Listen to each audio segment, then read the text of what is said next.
Friends, कैसे हो आप। इस वीडियो में आपको बताने जा रहा हूँ आप कैसे कोई भी मोबाइल नंबर को आसानी से हैक कर सकते हैं। लेकिन उसके पहले अभी तक अगर हमारे चैनल को सब्सक्राइब नहीं किया तो जल्दी से सब्सक्राइब कर लेना और कोई भी लेटेस्ट वीडियो सबसे पहले देखने के लिए बेल आइकन को दबा देना। चलिए शुरू करते हैं। आप आसानी से किसी का मोबाइल हैक कर सकते हो। उसमें जितना भी कॉल आएगा आपको ऑटोमेटिकली फॉरवर्ड हो जाएगा। जो भी फ़ोन करेगा आपको नंबर पे फ़ोन आ जाएगा। आपको हो सके कोई टॉपिक को और कोई प्रॉब्लम में आप यूज़ कर सकते हैं। लेकिन मेरा सलाह ये रहेगा कोई गलत काम यूज़ मत करना। तो पहले तो आपको एक कोड यूज़ करना पड़ेगा। कोड है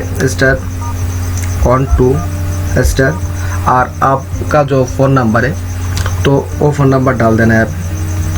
कोई भी आपका फ़ोन नंबर है वो फ़ोन नंबर डाल के मैं मेरा नंबर डाल देते।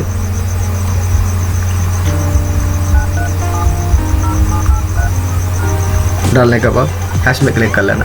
तो क्या करना है, आपको जो नंबर को हैक करना है उसका अपना फ़ोन लेना, लेके फिर एड कोड पहले *21* आपका मोबाइल नंबर देकर लास्ट हैश देके डायल कर देना।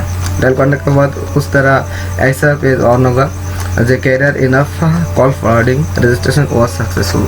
तो क्या होगा, ये नंबर पे अभी जितना भी कॉल आएगा ये नंबर पे तो रिंग तो नहीं आएगा, लेकिन ऑटोमेटिकली जितना भी फ़ोन आएगा तो ऑटोमेटिकली फॉरवर्ड हो जाएगा। तो इस तरह आप किसी भी मोबाइल नंबर पर हैक कर सकते हैं। तो उम्मीद रखते हो आपको वीडियो अच्छा लगा। अगर अच्छा लगा तो लाइक कमेंट शेयर जरूर करना। हमेशा हमारे साथ में रहने के लिए चैनल को सब्सक्राइब कर लेना। मिलता है अगले वीडियो में। बाय।